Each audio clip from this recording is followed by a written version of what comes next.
Hello students. So for class students, this lesson is very important from the diary of Annie Frank. So you can see this beautiful girl, Annie Frank. Okay, let's read the lesson. First, about the description. Annie Frank, she was born in 1929 and she died in 1945. Annie Frank was a Jewish teenager who went into hiding during the Holocaust, journaling, journaling her experiencing in the renowned work, The Diary of Annie Frank. So, she has written all her experience in this diary. Okay, now first I would like to tell you something about Annie Frank. That Annie Frank, his father was, you can see here, father was Otto Frank, mother Edith, and sister Margaret Frank. You should know about them. Okay, she was born in Germany in 1929, Frankfurt. This was the place. She was a Jew. है ना? Gift. Okay, now first I will tell you about Adolf Hitler. Adolf Hitler and the Nazis' power. They came into power in 1933. Nazi जो थे, एक ये पूरा group है ना, जो बहुत ही पावरफुल थे. एडोल्फ हिटलर उनके लीडर थे और ये जब पावर में आए तो इनको डिस्क्रिमिनेशन था अगेंस्ट द ज्यूज. ये लोग बहुत ज़्यादा ज्यूज को पसंद नहीं करते थे बिल्कुल. ठीक है ना. तो ज्यूज के लिए लाइफ बहुत ही डिफिकल्ट हो गई नाजीज के आने से. मतलब इन लोगों को, नाजीज को इतनी नफरत थी ज्यूज से कि उन्होंने इन सबको मारना शुरू कर दिया. यहाँ तक कि आप ये सोच लीजिए कि जो मिक्स रेस थे, जो नाजीज और ज्यूज मिलके जो फैमिलीज थी, उनको भी खत्म कर दिया. उन्होंने कहा कि हमें बिल्कुल प्योर नाजीज ही चाहिए अपने देश में. हिटलर का ऐसा कहना था. तो इसलिए उस समय बहुत ही ज़्यादा ये जो टाइम है बहुत क्रूएल्टी भरा था. और अगर आप एनी फ्रैंक के ऊपर एक मूवी भी बनी है, अगर if you get a chance you should see that movie and you will see how much tortures they have given to these people. और 1942 में एनी की फैमिली जो थी वो एम्स्टर्डम नीदरलैंड्स में थी और वहाँ से 1943 में परसिक्यूशंस हुए अगेंस्ट यू, यानी उनके खुले खुले मर्डर शुरू होने लगे और बहुत इंटेंसिफाइड था, बहुत ही ज़्यादा था. तो इसलिए एनी के जो फादर थे ओटो फ्रैंक, उन्होंने अपनी पूरी फैमिली को और उनके संग और भी उनके एक दो फ्रेंड्स थे, सब लोग मिलकर उनके ही एक घर ऑफिस था उनका, सीक्रेट एनेक्स नाम से, वहाँ पे वो लोग छुपके रहे. सीक्रेट एनेक्स में फैमिली और 4 फ्रेंड्स थे. ठीक है. लेकिन किसी ने चुगली कर दी और फिर वो पकड़े जाते हैं और नाजीज उनको अरेस्ट कर लेते हैं. अरेस्ट करने के बाद उनको एक कॉन्सेंट्रेशन कैंप्स में भेज दिया जाता है. कॉन्सेंट्रेशन कैंप्स क्या मतलब आप समझ जाइए कि जहाँ पे बस भेड़ बकरियों की तरह इंसानों को भर दिया गया. ना उनके कुछ खाने का इंतजाम था, ना कुछ उनके रहने का इंतजाम था, ना सफाई का इंतजाम था.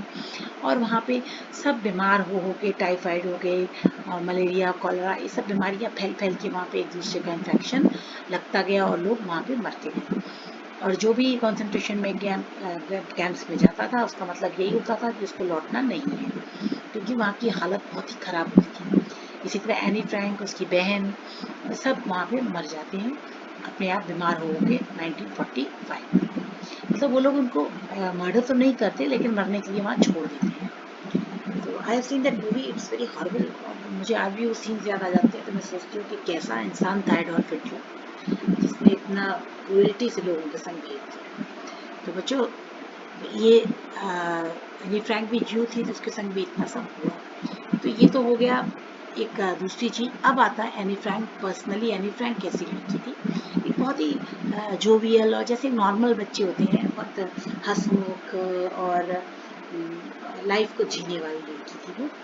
और 13th बर्थडे पे उसके फादर ने उसको एक गिफ्ट में एक डायरी दी और उन्होंने उसने उस डायरी का नाम किटी रखा और उसको अपनी बेस्ट फ्रेंड बना दिया, क्योंकि उसके फ्रेंड्स कम थे. और जब वो एनेक्स में, सीक्रेट एनेक्स में रहने के लिए गई और जहाँ हमेशा बंद रहना पड़ता था, तब उसने वहाँ पे अपने एक्सपीरियंसेस, अपनी लाइफ, अपनी होप, अपनी फियर्स उसमें शेयर किए. और वो डायरी तभी तक की है जब तक वो लोग पकड़े नहीं गए. और जब वो पकड़े जाते हैं तो वो डायरी वहीं फेंक के चली जाती है. भाई वो लोग को टाइम, तब उस समय कहाँ डायरी वायरी का होश था किसी को. तो डायरी वहीं सीक्रेट एनेक्स में पड़ी मिलती है. उसका फादर जो है वो कॉन्सेंट्रेशन कैंप से लकीली जिंदा आ जाते हैं. बाद में जब वर्ल्ड वॉर ख़त्म होता है और एक लाइफ ख़त्म हो जाता है, तो जो जितने भी लोग थोड़े बहुत कॉन्सेंट्रेशन कैंप्स में बच्चे होते हैं उनको वापस लाया जाता है। तो उसके फादर जब वापस सीक्रेटैनिक्स में आते हैं तो उनको अपनी बेटी की वो डायरी वहाँ पे दिखती है, और उसके फादर ने ये डायरी को ट्रांसलेट करवाया कई लैंग्वेजेस में और इसको पब्लिश कर दिया। और ये इतनी हिट हो गई ये डायरी, इतनी लोगों को पसंद आई कि one of the most famous books हो गई। तो ये डायरी में उसके एक्सपीरियंसेस हैं, उसकी लाइफ में, और वहाँ तक की कहानी है जब तक वो पकड़े नहीं। तो बच्चों बहुत ही इमोशनल भी है ये एनी फ्रैंक की लाइफ, और बहुत टचिंग भी है कभी कभी। तो चलिए, लेकिन जो आपका चैप्टर है उसमें उसकी स्कूल लाइफ के बारे में उसने अपने कुछ शेयर किए हैं एक्सपीरियंसेस, और बहुत ही मज़ेदार एक्सपीरियंसेस थे उसके, और आप इससे जानेंगे कि कितनी वो लाइफफुल लड़की थी। ठीक है, चलो लेट्स स्टार्ट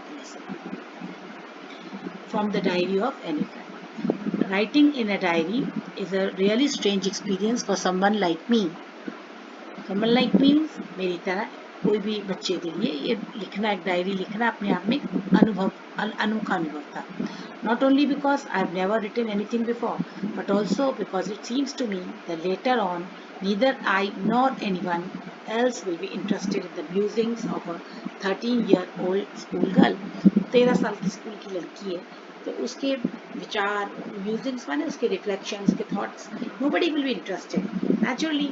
अब आप 13 साल का बच्चा अगर कोई किताब लिख रहा है तो कौन उसको पढ़ेगा. तो वो लिख रही थी इसलिए उसने सोचा, लेकिन तो भी उसने कहा चलो मैं लिखती हूँ. Oh well, it doesn't matter. I feel like writing and I have an even greater need to get all kinds of things off my chest. और वो अपने चेस्ट से, मैंने अपने सीने पे बहुत सा बोझ था, उन सब चीज़ों को भी हल्का करना चाहती थी. इसलिए वो कहती है कि मैंने डायरी लिखने का विचार किया. उस समय एनी फ्रैंक ने जब ये किताब लिखनी शुरू की होगी अपनी डायरी, तो उसने सोचा नहीं होगा कि ये वर्ल्ड फेमस किताब बन जाएगी. जो हम सोचते हैं कई बार नहीं होता है, इसलिए जो भी काम करिए बहुत अच्छे से करिए. तो ऑथर जो है वो स्ट्रेंज और अनयूजुअल उसके लिए है डायरी लिखना, है ना. ये तो क्लियर हो गया आपको. अब जब उसने लिखने का सोच ही लिया तो वो कहती है, paper has more patience than people. This line is very important. इसका मीनिंग भी आप अच्छे से समझ लीजिए कि पेपर हैज़ मोर पेशेंस माने पेपर जो होता है ना, उसमें कैपेसिटी होती है कि आपके थॉट्स को अपने अंदर सोख ले, है ना, और वो रिएक्शन नहीं देता है ना, रिएक्शन नहीं देता. और अगर आप किसी को अपने विचार सुनाएंगे तो हो सकता है वो व्यक्ति आपसे कह रहा है नहीं मैं आपके विचार से सहमत नहीं हूँ, ऐसा बोल सकता है, कुछ रिएक्शन दे सकता है ना, आपके विचारों को नहीं सुनना चाहेगा. लेकिन जो पेपर होता है वो बेचारा तो जो भी उस पर लिख दोगे वो चुपचाप उसको सहन कर लेता है. तो इस चीज़ पे उसने कहा है कि paper has more patience than people.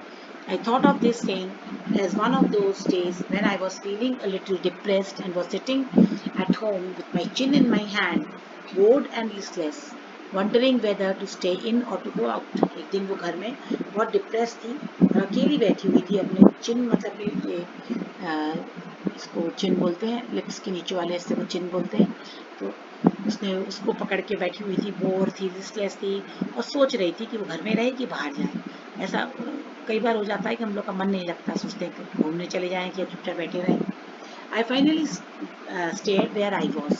और मैं वहीं रुकी रही जहाँ मैं थी, और मैं ब्रूडिंग माने कुछ थॉट करने लगी, कुछ सोचने लगी, डीप थॉट. तो yes, paper does have more patience, है ना. उसने कहा हाँ, पेपर में मोर पेशेंस होता है. Not planning to let anyone else to read this stuff back notebook grandly referred as a diary. तो उसने कहा कि मैं ये जो मेरी डायरी रहेगी इसमें मैं अपने सब विचारों को लिखूंगी, और इस स्टिफ बैक यानी उसकी जो दोनों तरफ कवर था उसका वो हार्ड कार्डबोर्ड का था. तो उसने कहा इसको किसी को भी मैं पढ़ने नहीं दूंगी, और ये मेरी एक रियल फ्रेंड बनेगी. It probably won't make a big difference. Now I am back to the point that prompted me to keep a diary in the first place.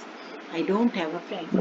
सबसे इम्पोर्टेंट बात कि उसने डायरी लिखने का क्यों सोचा, क्योंकि उसके पास कोई फ्रेंड नहीं थी. तो ऑथर जो है, जो एनी फ्रैंक है, वो फील करती है that paper has more capacity to observe thoughts than people. People have low patience level, but a piece of paper, being a non-living thing, would not refuse from observing her thoughts. तो जितने भी उसके thoughts होंगे उसको observe कर लेगा. This realization came to her one day when she was feeling more sad and confused than usual. She could not even decide whether to go out or stay at home at that time. When she finally decided to stay at home, she sat being depressed and in deep thought. तो जब वो घर में बैठने का सोचा तो बहुत डिप्रेस थी, बहुत गहरे थॉट में थी. Again she thought that paper has more patience, and she decided to write everything that came in her mind because she did not intend to make someone read it unless she found it real friend. तो उसने कहा कि उसने ये सोचा कि जो भी उसके दिमाग में विचार आ रहे हैं, जो भी उसके डीप थॉट्स हैं, डिप्रेशन है, जो भी उसके मन में है, वो सब कुछ उस डायरी में लिख देगी वो, और किसी को भी पढ़ने नहीं देगी सिवाय उसके बेस्ट फ्रेंड के. तो रियल फ्रेंड मतलब जिसके संग वो अपनी सारी सीक्रेट्स शेयर कर सकती है. तो ऑथर यहाँ पे comes back to the point कि उसने क्यों डायरी लिखी. It is because she is lonely and she has no friend to talk to. तो जिनके पास कोई नहीं होता बात करने के लिए, उनके लिए एक बहुत अच्छा तरीका है डायरी लिखना, क्योंकि डायरी लिखने से हम अपने मन को हल्का कर लेते हैं, तो दिल की बात कह देते हैं. ओके. प्रॉम्प्टेड माने क्या होता है? प्रोवोक करना. तो बच्चों यहाँ पे जितने भी वर्ड्स हैं जो डिफिकल्ट हैं उनके आपको सिनोनिम्स याद कर लेने चाहिए, क्योंकि एक्सप्लेनेशन के समय आप सिनोनिम्स लिखिएगा, इन्हीं वर्ड्स को रिपीट नहीं करना है. Okay. Let me put it more clearly, और वो क्लियरली समझाना चाहती है. Since no one will believe that a 13-year-old girl is completely alone in the world. उसकी मदर फादर सब तो हैं, लेकिन वो अपने आप को कह रही है कि मैं बिल्कुल अलोन हूँ दुनिया में. And I am not. ऐसा तो नहीं है कि हूँ मैं alone. I have loving parents and 16-year-old sister, and there are about 30 people I can call a family. I have a family, loving aunts, and a good home. No, on the surface I seem to have everything except my one true friend. तो वो कह रही है ऐसा नहीं है मेरे परिवार में कोई नहीं है, मेरे परिवार में सब लोग हैं, बहुत सारे लोग हैं, लेकिन ऑन द सर्फेस अगर ऊपर की बात करें तो मेरी कोई भी ट्रू फ्रेंड नहीं है. All I think about when I am with friends is having a good time. जब मैं फ्रेंड्स के बारे में सोचती हूँ तो अच्छा टाइम बिताना ये सोचती हूँ. I can bring my self back anything but ordinary everyday things. तो वो रोज एवरीडे थिंग्स की बात करना चाहती है. We don't seem to be able to get any closer, and that's the problem. और हम लोग बहुत नज़दीक नहीं आते हैं, यही प्रॉब्लम है. Maybe it's my fault that we don't confide in each other. उसकी फ्रेंड्स हैं लेकिन वो उनमें कन्फाइड नहीं करती. यानी कन्फाइड माने अपनी पर्सनल थिंग्स को, जो प्राइवेट होती हैं, बहुत प्राइवेट बातें, वो उनको शेयर करना. तो वो उनके संग उसको कॉन्फिडेंस नहीं है उनमें, और इसलिए वो फिर शेयर नहीं करती. In any case, that's just how things are, and unfortunately, they are not liable to change. Liable माने likely. ऐसी ही है लाइफ, ऐसी स्थितियां हैं, तो क्या करा जाए, चेंज नहीं हो सकती. That is why I started her diary. तो वो क्लियर एक्सप्लेन कर रही है कि उसने डायरी लिखना क्यों शुरू किया. क्योंकि वो पहले तो लिखती है कि उसकी फैमिली मतलब वो अलोन है, लेकिन फिर वो एक्सप्लेन करती है कि घर में बहुत सारे लोग हैं, फैमिली बहुत सारी मजे.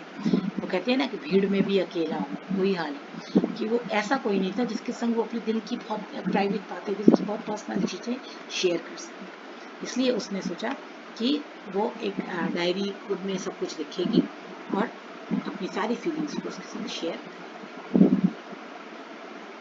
To enhance the image of this long-awaited friend in my imagination. Enhance माने बढ़ाना, intensify increase करना. अपनी इस इमेज को इंक्रीज करने के लिए, फ्रेंड की इमेज को जो उसके इमेजिनेशन में थी, I don't want to jot down the facts in the diary the way most people would do, but I want the diary to be a friend and I'm going to call this friend Kitty. उसने कहा कि मैं ऐसे नहीं लिख दूंगी जैसे diary में लोग केवल फैक्ट लिखते हैं ना, 1 2 3 आज ये हुआ ये हुआ ये हुआ, ऐसे नहीं. मैं इसको इसका नाम दूंगी, इसका नाम, मेरी डायरी का नाम होगा किटी, और मैं इसको फ्रेंड की तरह से बातचीत करूंगी. Since no one would understand a word of my stories to Kitty, if I were to plunge right in, I better provide a brief sketch of my life, much as I dislike doing so. तो उसने कहा अगर मैं direct kitty से बातचीत करना लिखना शुरू कर दूंगी तो लोगों को समझ में नहीं आएगा मैंने क्या लिखा है. इसलिए मैं पहले अपने बारे में थोड़ा सा इंट्रोडक्शन लिखूंगी. वो मुझे पसंद नहीं है लेकिन मैं लिखूंगी. ठीक है. तो वो अपना ब्रीफ डिटेल उस डायरी में लिखती है. ठीक. प्लंज माने जंप, डाइव. माई फादर, अब वो अपनी डायरी में थोड़ा सा अपना इंट्रोडक्शन लिख रही है. My father, the most adorable father I have ever seen, didn't marry my mother until he was 36. यानी उसके फादर ने 36 ईयर्स में शादी की थी. उसकी मदर थी 25 ईयर्स की. My sister Margot was born in Frankfurt in Germany in 1926. I was born on 12th June 1929. ये तो क्लियर है बिल्कुल. I lived in Frankfurt until I was 4. 4 साल तक वो फ्रैंकफर्ट में रही. My father immigrated to Holland. उसके फादर इमिग्रेट चले गए, वहाँ चले गए Holland in 1932. My grandmother Edith Hollander Frank went with him to Holland in September. While Margot and I stayed Aachen to stay with our grandmother Margot. तो वो अपनी दादी के संग रही, उसकी बहन और वो दोनों अपनी ग्रैंडमदर के संग रही. Margot went to Holland in December. Margot दिसंबर में चली गई and I followed in February. When I was plunked down on the table as a birthday present for Margot. क्योंकि वो बाद में गई क्योंकि उसका जन्म बाद में हुआ था, वहाँ पे मार्गोट के लिए बर्थडे गिफ्ट की तरह उसको पेश किया गया. यानी वो ये रिफर कर रही है यहाँ पे उसके फादर से उसको बहुत ज़्यादा अटैचमेंट था. और उसके फादर ने उसकी मम्मी से शादी 36 में की थी, उसकी मदर 25 ईयर्स की थी केवल, उसके फादर 36 के थे. शी एंड उसकी सिस्टर मार्गोट दोनों ही फ्रैंकफर्ट में पैदा हुई, और जैसे ही यानी 4 साल की हुई उसके फादर हॉलैंड चले गए, है ना, और उसकी मदर भी चली गई सितंबर में, और वो जो सिस्टर्स थी वो अपनी दादी के साथ आचन में गई. फिर मार्गोट जो थी वो हॉलैंड दिसंबर में चली गई, और एनी फरवरी में गई, जहाँ पे उसको उसकी सिस्टर के सामने एक गिफ्ट की तरह पेश किया. प्लंक्ड माने प्लंक्ड माने रखा गया किसी के सामने. इमिग्रेट माने leaves one home country to settle in other country. Immigrate में दूसरे देश में जाके बस जाना. ठीक है. एडोरेबल मीन्स क्यूट, प्यारा. I started right away at the Montessori Nursery School. उसने पढ़ाई शुरू करी Montessori Nursery School. I stayed there until I was 6, at which time I started in the first form. जहाँ पे उसने first form से पढ़ाई शुरू करी. In the sixth form, my teacher was Mrs. Cuperus, the head mistress. उसकी principal थी वहाँ की. At the end of the year, we were both in tears as we said a heartbreaking farewell. फिर वो सिक्स फॉर्म तक उसकी वो रही, और फिर वो स्कूल उसने जब छोड़ा तो दोनों की प्रिंसिपल और वो दोनों बहुत रोई क्योंकि दोनों में बहुत अटैचमेंट हो गया था. इन द समर 1941 में था, उसकी ग्रैंड माँ फेल इल हो गई and have to had an operation, उनका ऑपरेशन होना था. So my birthday passed without with sense of celebration, इसलिए उसका जन्मदिन बहुत जोर शोर से नहीं मनाया गया. तो बच्चों को अपने जन्मदिन का बहुत शौक होता है, उसका जन्मदिन नहीं मनाया गया, ये बात उसने नोट की क्योंकि उसकी दादी बीमार थी, उनका ऑपरेशन था इसलिए. उसकी जो हेड मिस्ट्रेस थी मिस्टर क्यूपरस, वो उसको 6 तक उन्होंने पढ़ाया और उसके संग उनका बहुत अटैचमेंट था. तो जिन जिन लोगों के संग उसका बहुत अटैचमेंट हुआ लाइफ का, उसको भी उसने अपनी डायरी में मेंशन किया. फेयरवेल मतलब क्या होता है? An act of may parting, यानी बिछड़ने का. ग्रैंडमा डाइड, उसकी ग्रैंडमा की डेथ हो गई 1942 में. No one knows how often I think of her and still love her. अपनी ग्रैंडमा से भी बहुत अटैच थी और वो अक्सर उसको याद करके रोया करती थी. This birthday celebration in 1942 was intended to make up for the other. और उसका बर्थडे सेलिब्रेशन किया गया क्योंकि पिछली बार नहीं किया गया था, तो उसको ज़्यादा जोर शोर से मनाया. और ग्रैंड माँ की कैंडल भी उसमें जलाई गई. वो lit with the rest. The four of us are still doing well, and that brings me to the present date, 20th June 1942, and the solemn dedication of my diary. Dedication माने क्या होता है? Commitment. और वो अपनी diary के लिए पूरी तरह कमिटेड हो गई, पूरी तरह डायरी लिए. इंटेंडेड माने प्लान, तो इंटेंड इस प्लानिंग के संग किया गया क्योंकि बर्थडे उसका पहले नहीं बनाया गया था, इसलिए इस बार और जोर शोर से बनाया. सोलम माइंड माने बहुत डीप सिंसियरिटी और गंभीरता के संग. तो अनफॉर्चुनेटली जब उसकी दादी खत्म हो गई तो उसका बर्थडे अगले साल जब आया तो बहुत जोर शोर से बनाया, और दादी को भी कैंडल जलाई गई.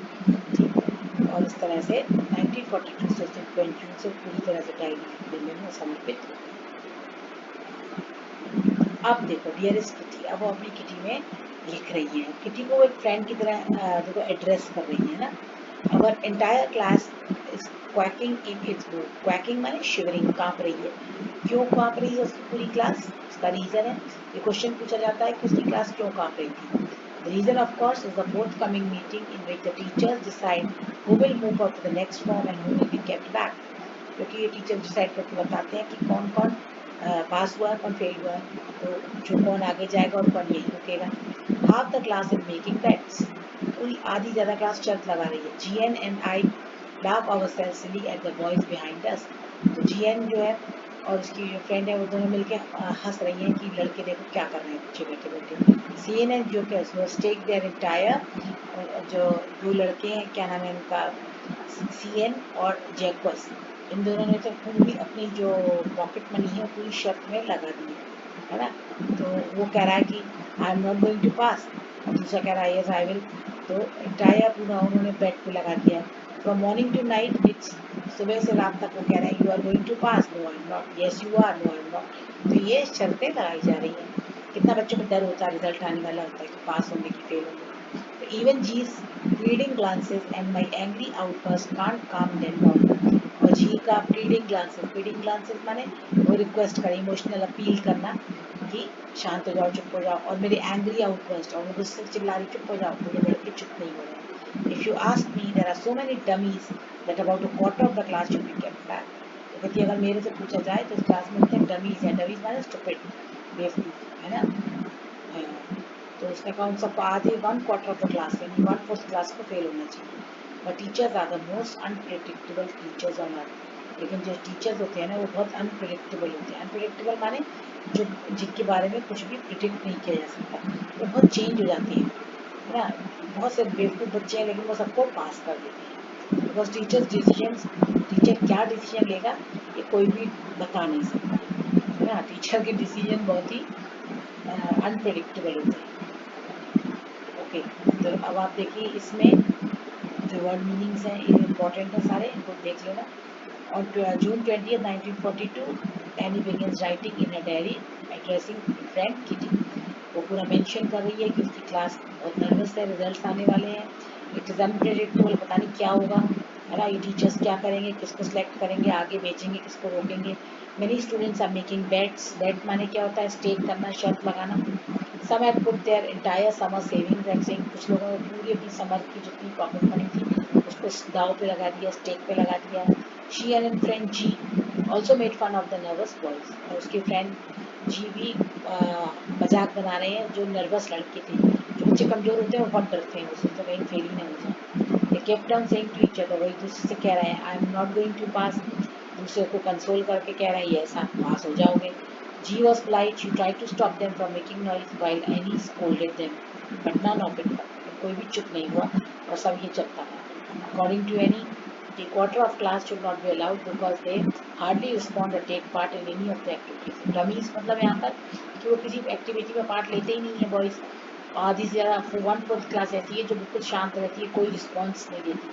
तो जो रिस्पॉन्स नहीं देते हैं इसका मतलब उन्हें कुछ समझ में नहीं आता है, और जब समझ में नहीं आएगा इसका मतलब they can't able to grasp whatever the teacher is teaching. तो ऐसे बच्चों को आगे जाने का अधिकार नहीं है अकॉर्डिंग टू एनी। लेकिन फिर वो कहती है कि नहीं, टीचर्स जो है वो बहुत अनप्रेडिक्टेबल है, टीचर्स का कुछ नहीं कह सकते कि वो किसको पास करेंगे और किसको फेल करेंगे।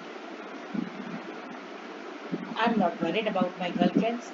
वो कह रही मुझे अपनी दोस्तों की बिल्कुल चिंता नहीं, अपनी भी कोई चिंता नहीं है, वी विल मेक इट, हम सब पास हो जाएंगे। The only subject I am not sure about is maths. Maths है जिसमें मुझे श्योरिटी नहीं है। Anyway all we can do is to wait until then we keep telling each other not to lose heart. तो वो कह रही है कि अब क्या कर सकते हैं, जब तक टीचर नहीं आ रहा, रिजल्ट डिक्लेयर नहीं कर रहा, तब तक हम लोग एक दूसरे को यही कंसोल कर रहे हैं कि don't lose heart, don't be discouraged, और एक दूसरे को I get along pretty well with all my teachers। मेरी सभी टीचर्स के संग बहुत अच्छे से चलती है, मेरी सब टीचर्स मेरे को मानते हैं, लाइक करते हैं। There are 9 of them, 9 teachers हैं मेरे, 7 men and 2 women। Mister Keesing, एक है mister Keesing, the old foggy में ओल्ड फैशन, पुराने फैशन वाला व्यक्ति। वो teachers maths was annoyed with me for ages. और वो मैथ्स पढ़ाते हैं और ऐसा लगता है जैसे मेरे से तो वो चिड़े हुए हैं वर्षों से, because I talk too much. और उनके चिड़ने का कारण बहुत जेन्यून है, क्योंकि वो बहुत बात करती थी क्लास में। आफ्टर सेवरल मॉर्निंग ही असाइन मी एक्स्ट्रा होमवर्क। उन्होंने कई बार इसको वार्न किया एनी फ्रैंक कीप क्वाइट, लेकिन एनी फ्रैंक चुप ही नहीं होती थी, और वो जैसे पढ़ाने लगते थे ये बातें करने लगती थी पीछे। तो उन्होंने उसको एक एक्स्ट्रा होमवर्क दिया। क्या होमवर्क दिया? An essay on the subject a chatter. उन्होंने उसको सबसे पहला एक एसे लिखने को कहा चैटर बॉक्स में। चैटर बॉक्स मतलब क्या होता है? A person who likes to chatter, बहुत बोलने वाला व्यक्ति। उन्होंने ये इसलिए दिया कि ये इस पर कुछ लिख नहीं पाएगी और अल्टीमेटली क्लास में चुपचाप बैठेगी, क्योंकि चैटर बॉक्स मतलब उनका एनी फ्रेंड से कहा कि तुम चैटर बॉक्स हो, इस पर तुम एक एसे लिख के आओ, है ना। अब वो सोचने लगी what can you write about it, उसको क्या लिखेगी। I worried about that letter, I decided, I jotted down the title in my notebook, tucked it in my bag and tried to keep it off. उसने उसको title को अपने notebook पे लिख लिया और उसको टक कर दिया। टक माने अपने बैग में डाल के रख दिया और चुपचाप बैठने की कोशिश करी, क्योंकि उनका इशारा समझ गई थी कि वो नाराज होकर उन्होंने पनिशमेंट उसको दी। तो बच्चों क्लास में बात करना एक वियर्ड टॉपिक है, वियर्ड माने बहुत स्ट्रेंज टॉपिक था ये chatter box. And may be mister Keesing ये वेट कर रहे थे कि नेक्स्ट डे वो आके बोलेगी sorry sir now I will not talk in class, और वो चुपचाप बैठना शुरू कर देगी क्लास में, उनकी प्रॉब्लम सॉल्व हो जाएगी। लेकिन मैंने बताया ना ये बहुत क्रिएटिव लड़की थी, तो इसने क्या किया, चलिए देखते हैं। That evening, after I finished the rest of my homework, the note about the essay caught my eye. अब अगले दिन जब वो अपने सारा होमवर्क उसने कंप्लीट कर लिया, तो उसने वो देखा जो उन्होंने दिया था चैटर बॉक्स के ऊपर, उसकी आँख पे निगाह पड़ी उस पर। I began thinking about the subject while chewing the tip of my fountain pen. Pen को चबाते चबाते उसने सोचा क्या लिखूं मैं। Anyone would ramble on and leave big spaces between the words. Ramble माने क्या होता है, राइट एट लेंथ यानी दूर दूर लिखना, एक शब्द यहाँ दूसरा शब्द वहाँ, तीसरा ऐसे करके, एक ऐसे ऐसे मतलब होता है लंबा पैराग्राफ, बहुत ज़्यादा, एक दो पेज कम से कम लिखने होते हैं उसमें। तो उसने कहा रैम्बल करके दूर दूर दूर शब्दों को लिखेंगे तो जल्दी पेज भर जाएंगे, कुछ भी लिख देते हैं। But the trick was to come up with convincing argument. लेकिन उसने सोचा कि कुछ ऐसी ट्रिक की जाए जो कन्विंस करे, कन्विंस माने जो वो बिलीव करें कि बात करना भी जरूरी होता है, यानी कि जो उनको बिलीव करें दैट समथिंग इज ट्रू, कि जो उन्होंने मुझे चैटर बॉक्स का टॉपिक दिया है कि चैटर करना भी जरूरी होता है। तो कुछ ऐसे आइडियाज लिखते हैं to prove the necessity of talking, जो ये बताएं कि बात करना कितना जरूरी होता है बच्चों को। I thought and suddenly I had an idea. उसने बहुत सोचा, उसके दिमाग में एक आइडिया आया। आई रोट 3 पेजेस, 3 पेजेस लिख डाले, बताइए। Mister Keesing has assigned me and was satisfied. Mister Keesing ने जो उसको होमवर्क दिया था उसने 3 पेजेस लिख दिए और वो बहुत सेटिस्फाइड थी जो भी उसने लिखा था। आई आर्ग्यू, इसमें उसने क्या लिखा था 3 पेज में, the talking is a student's trait. उसने कहा बात करना स्टूडेंट की क्वालिटी होती है, and that I would do my best to keep it under control. मैं बहुत कोशिश करूंगी कि बात ना करूँ, कंट्रोल में रहो, but that I would never be able to cure myself of the habit. लेकिन उसने कहा मैं कभी भी अपने आप की आदत सुधार नहीं पाऊंगी, since my mother talked as much as I did if not more. उसने कहा मेरी मम्मी भी क्योंकि बात करती है, तो यानी कि and that does not you can do about inherited traits. और उसने कहा ये तो इनहेरिटेड है, इनहेरिटेड माने जो हमारे पीढ़ी दर पीढ़ी हमें आती है, यानी जो वंशज है, ये तो एक वंशज क्वालिटी है जो मेरे अंदर मेरी माँ से आई है, तो इसलिए इसको आप सोचें कि जड़ से खत्म हो जाएगी, तो ऐसा तो नहीं होगा, हाँ मैं कंट्रोल इस पर जरूर करूँगी। और यही सब बातें लिख लिख के उसने 3 पेज भर दिए। अब क्या हुआ, Mr Keesing had a good laugh at my argument. Mr Keesing ने उसको पॉजिटिव लिया और उन्होंने हंसे। But when I proceeded to talk my way through the second next lesson, अगले दिन भी वो ऐसे ही फिर क्लास में बात करने लगी, तो ही असाइन में सेकंड लेसन, उनको फिर से गुस्सा आ गई और उन्होंने उसको एक और लेसन लिखने को दे दिया। This time it was supposed to be an incorrigible chapter. इस बार क्या टॉपिक दिया, इनकॉरिजिबल चैप्टर। इनकॉरिजिबल माने जिस कैन नॉट बी चेंज, जिसको करेक्ट ना किया जा सके, यानी जो कभी ना ठीक होने वाला chatter box. I handed it in, and Mr. Keating had nothing to complain about for 2 whole lessons. और उसने उसको वो भी लिख के दे दिया, है ना। However, तो 2 लेसन तक वो चुप बैठी रही, कोई बोली नहीं क्लास में। However, during the 3rd lesson, he finally had enough. Annie Frank, as a punishment for talking in class, write her essay entitled "Quack Quack Quack," said Mistress Chatterbox. उन्होंने कहा एनी फ्रैंक बहुत हो गया, फिर बात कर रही थी तीसरे लेसन में, तो उन्होंने उसको एक टॉपिक दे दिया, फिर से ऐसे कहा quack quack quack sad mistress chatter box. यानी मिस्ट्रेस माने जो अथॉरिटी, जो मिस्ट्रेस मास्टर होते हैं ना चैटर बॉक्स, तो मास्टर चैटर बॉक्स को क्वैक क्वैक क्वैक करती है क्लास में, इसलिए इसके ऊपर लिख के। तो देखो पहले उन्होंने उसको चैटर बॉक्स दिया, फिर एन इनकॉरिजिबल चैटर बॉक्स दिया, फिर तीसरा टॉपिक दिया quack quack quack sad mistress chatter box. अब क्या हुआ, ये तो बहुत ही एनोइंग था। अब इस पर भी क्या लिखेगा, ये पनिशमेंट है, ये तो है ना। द क्लास रूम, पूरी क्लास जोर जोर से हंसने लगी। I had to laugh too, उसको भी हंसना पड़ा जबरदस्ती, ठीक है ना। आई नियरली एग्जॉस्टेड माई इंजीनियरिटी, उसकी सारी इंजीनियरिटी मीन्स जो क्वालिटी ऑफ क्लेवरनेस, ओरिजिनल जो भी चीज़ था वो सब खत्म हो चुकी थी ओवर द चैटर बॉक्स, यानी चैटर बॉक्स के टॉपिक उस पर कुछ भी नहीं बचा था लिखने को। तो वो भी हंसने लगी क्योंकि वो ऐसे ऑलरेडी 2 टॉपिक लिख चुकी थी, चैटर बॉक्स और इनकॉरिजिबल चैटर बॉक्स के ऊपर 2 ऐसे लिख चुकी थी। तब तीसरा ऐसे फिर से उसी टॉपिक पे लिखना, तो उसके पास कुछ नए विचार थे नहीं। तो अब उसने क्या किया, लेकिन उसकी फ्रेंड थी सैनी, उसकी फ्रेंड थी Saini who got at poetry बहुत कविता बहुत अच्छी लिखती थी, तो उसने उससे कहा offer to help me write the essay from beginning to end in verse। तो उसने कहा एक काम करो, तुम ये वाला चैटर बॉक्स वाला पूरा एक कविता के रूप में लिखो, वर्स में लिखो, पोएम में लिखो। And I jumped for joy, मैं बहुत खुश हो गई। Mr. Keesing was trying to play a joke on me with this ridiculous topic, but I'll make sure the joke was on him। Mister Keesing जो थे वो उस पर जोक कर रहे थे, है ना, उसका मजाक बनाने के लिए उसको ऐसे टॉपिक्स दे रहे थे, तो उसने सोचा अब वो मिस्टर कीसिंग का ही मजाक बनाए, है ना। रेडिकुलस माने ऐसे मौकरी वाले, मतलब जो टॉपिक्स हैं जो मजाक उड़ाने वाले, रेडिकुलस जिसमें उसका मजाक उड़े, है ना, जिसमें उसको मौकरी हो उसकी, है ना। इंजीनियरिटी माने क्या होता है, क्लेवर। और वर्स का मतलब क्या होता है, writing arrange with the material metrical rhythm, है ना, जो पोएम होती है वर्स, जो आप स्टैंजास पढ़ते हैं पोएम में, ठीक। तो इस तरीके से आपने देखा कि उसने मिस्टर कीजिंग के जोक के ऊपर ही जोक कर दिया, और उसने अब ये सोचा कि वो पूरी पोएम को एक पोएम के रूप में लिख के लाए। I finished my poem and it was beautiful। उसने पोएम लिखी, बहुत ब्यूटीफुल थी। It was about a mother duck and a father swan। तो वो उस डक में उसने बताया, उस पोएम में बताया कि एक मदर डक थी और उसके फादर स्वैन थे, हंस थे। With 3 baby ducklings who were bitten to death by the father because they quacked too much। और वो जो स्वैन था उसने अपने 3 बच्चों को सिर्फ इसलिए मार दिया क्योंकि वो बहुत क्वैक क्वैक करते थे। तो यानी कि उसने इनडायरेक्टली कमेंट किया कि स्वैन कौन है यहाँ पर, यस मिस्टर कीजिंग स्वैन है, और डकलिंग्स कौन है, वो एनी फ्रैंक है। क्योंकि एनी फ्रैंक ज़्यादा बोलती है इसलिए वो उसको भी मार देना ही चाहती है।